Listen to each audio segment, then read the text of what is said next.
¿Dónde está el báculo sagrado de Goku? Si eres de la vieja escuela, entonces recordarás el báculo sagrado de Goku, el cual llevó con él por bastante tiempo. Y si no lo conoces al ser bastante nuevo viendo Dragon Ball, no te preocupes que yo te resumiré un poco de su historia. Desde el principio de la serie, Goku lo ha utilizado derrotando a muchos de los enemigos de la Patrulla Roja y venciendo por ejemplo la afilada espada de Tao Pai Pai y al ninja púrpura. El abuelito de Gohan se lo obsequió a su nieto para que algún día llegase a la Torre Karin, y pese a que el báculo sagrado fue un gran instrumento de combate, lo cierto es que con el tiempo, conforme aparecían enemigos más poderosos, Goku se hizo más fuerte, por lo que dejó de utilizar el báculo sagrado, ya que pasó a ser innecesario luego de aprender a volar. Por lo tanto, ¿dónde quedó el báculo sagrado? En Dragon Ball Z, el báculo sagrado apareció varias veces conectando la Torre Karin con el templo de Kamisama, ya que su función principal de este era el de conectar ambos templos, pero en el capítulo 83 de Dragon Ball Super, Dende ordenó retraer el báculo sagrado para mover el palacio de Kamisama hasta la isla monstruo para mostrarle a Goku dónde vivía el androide número 17. Entonces, como en el anime ni en el manga hasta ahora no nos dicen qué fue lo que realmente ocurrió con el báculo sagrado, hay dos posibilidades. La primera puede ser que Dende lo haya guardado en alguna habitación especial dentro del palacio de Kamisama, o también existe la posibilidad de que el báculo sagrado haya regresado a su mismo lugar para conectar con la Torre Karin. Esto como función de que otros mortales como Yajirobe, el maestro Roshi o Bulma, que no pueden volar, logren llegar al templo sagrado de Kamisama.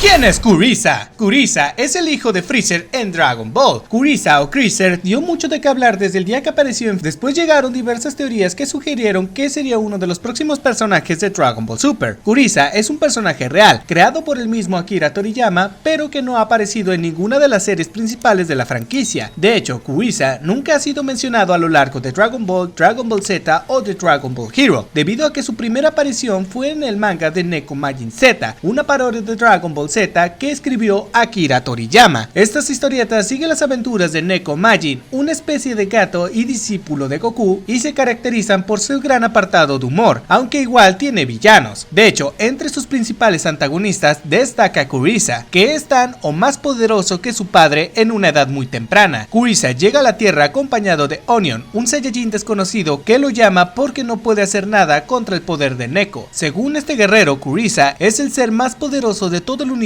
por tratarse del hijo de Freezer. En batalla, Kuriza utiliza muchos movimientos característicos del villano, como su Dead Beam o la capacidad de tener fases más poderosas que su forma base. Eso sí, a diferencia de su padre, tiene una actitud más bromista. Como parte de la franquicia, Kuriza también ha aparecido en el videojuego Dragon Ball Z Budokai 2 del año 2003 como una skin del mismo Freezer, y en Dragon Ball Hero, el juego de cartas donde se relaciona con Freezer y otros miembros de su misma raza. Pero de todo esto, ¿es posible que Kuriza aparezca en Dragon Ball Super? Pues la respuesta es incierta. Si bien es cierto que algunos personajes creados por Akira Toriyama fueron agregados a la serie principal de Dragon Ball, es difícil que Kuriza se sume a la nueva saga por diferentes motivos. En primer lugar, Kuriza es un personaje que Toriyama diseñó para una serie de comedia, y con la importancia que ha cobrado Dragon Ball y su historia original, no sería inteligente de parte de su creador agregar a un ser tan poco desarrollado a la narrativa. Actualmente Freezer se ha vuelto más poderoso al alcanzar su fase de Black Freezer. Según las teorías de los fans, sería que Freezer haya tenido a Kuriza para entrenar con él en la habitación del tiempo para alcanzar su estado Black, pero como lo dije, son meras teorías. Si este personaje pudiese llegar a ser canon, entonces tanto Akira Toriyama como Toyotaro tendrían que dar un buen argumento en el desarrollo de la historia para incluir a este personaje.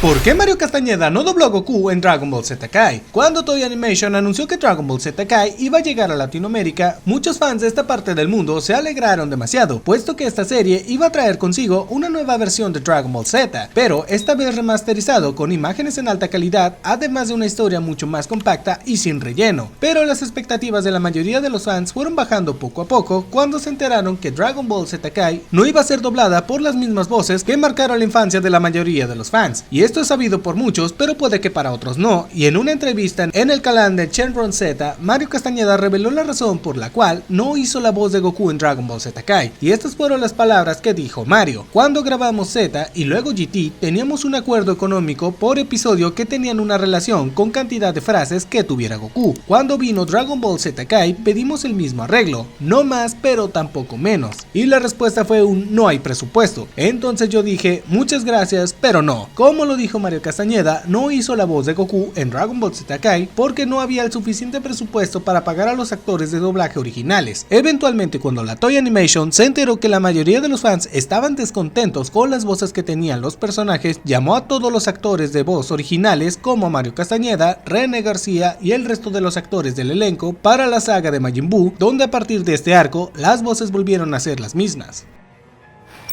¿Quién es Charlotte? De todos los personajes de Dragon Ball creados por Akira Toriyama, probablemente Charlotte sea el menos conocido, algo bastante extraño considerando su monstruoso poder. En todo caso, cada vez son más los fanáticos que han descubierto a este Saiyajin y hoy te diré quién es él. Charlotte fue creado especialmente por Akira Toriyama para el videojuego Dragon Ball Legends, por lo que su existencia, aunque no es canónica, sí es oficial dentro de este universo. Se trata de un poderoso Saiyajin proveniente del pasado que nació en el planeta Sadala, es decir, el planeta Vegeta, junto con su hermano gemelo Giblet, por lo cual su uniforme es el mismo que esta raza guerrera solía utilizar antes de formar parte del ejército de Freezer. Este personaje es el protagonista principal de la historia del videojuego de Dragon Ball Legends. Charlotte luchó contra los malvados Saiyajins del planeta junto con Giblet, quien le explica que el único poder capaz de derrotarlos era la fuerza del Super Saiyajin Dios, mencionando que ambos tienen el potencial de alcanzar dicho estado al ser descendientes del Super Saiyajin Dios de la primera generación y compartir su voluntad honorable. Este Saiyajin fue transportado al presente junto a su hermano gemelo por una fuerza desconocida para formar parte del Torneo del Tiempo, una especie de torneo de las artes marciales en la que los héroes y los villanos de distintas líneas temporales lucharán hasta el final. Su apariencia física es delgada, aunque musculosa, y con respecto a su personalidad, Charlotte es un ser bastante agradable, siendo tan glotón como Goku, Gohan o Vegeta. Curiosamente, cuando Charlotte fue transportado al presente, este guerrero no tenía ni la más remota idea de cómo convertirse en Saiyajin. Sin embargo, tras haber conocido a Goku,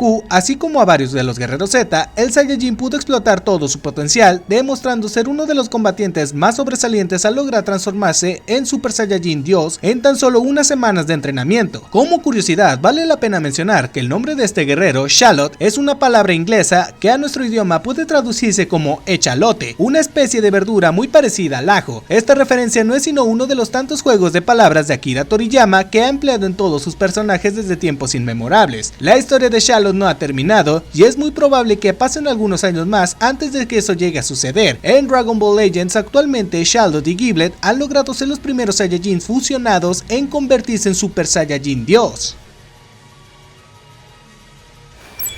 El triste origen del androide 16. El androide 16 fue y es una de las grandes claves de todo Dragon Ball Z. Apareció como rival de Goku y los guerreros Z, pero resultó ser uno de los factores principales para que Gohan pudiera desatar su auténtico poder frente a Cell. Décadas después de su aparición en el manga y el anime, podemos conocer un detalle tan especial como triste de este personaje, su origen. El androide 16 es el único con un pasado íntimamente ligado al Dr. Gero. La clave de la personalidad del androide 16 está precisamente en cómo fue concebido. Sí, es un robot como los androides 17 y 18 en sus orígenes, pero fue creado a imagen y semejanza del hijo fallecido del Dr. Gero. Akira Toriyama lo llega a explicar en Dragon Ball Full Color, Humanos Artificiales y Cell. El modelo para el androide 16 fue el hijo del Dr. Gero, que murió siendo muy joven. Era un soldado de alto rango de la Patrulla Roja, pero fue abatido por una bala enemiga. Siempre presente en su corazón, el Dr. Gero le dio al androide 16 un gran poder y un temible mecanismo explosivo. Aún así, no quería que fuera destruido en combate, por eso decidió otorgarle una personalidad amable, lo que acabó haciendo de él un proyecto fallido. Su personalidad y su carácter son lo que más diferenciaba a 16 de sus dos compañeros, como bien pudimos ver en todo el arco de Cell. De hecho, eso es lo que precisamente ha conseguido que sea uno de los personajes más famosos de todo Dragon Ball. Sin duda, un origen un tanto triste de uno de los personajes que llegó a ganarse el cariño de los fans.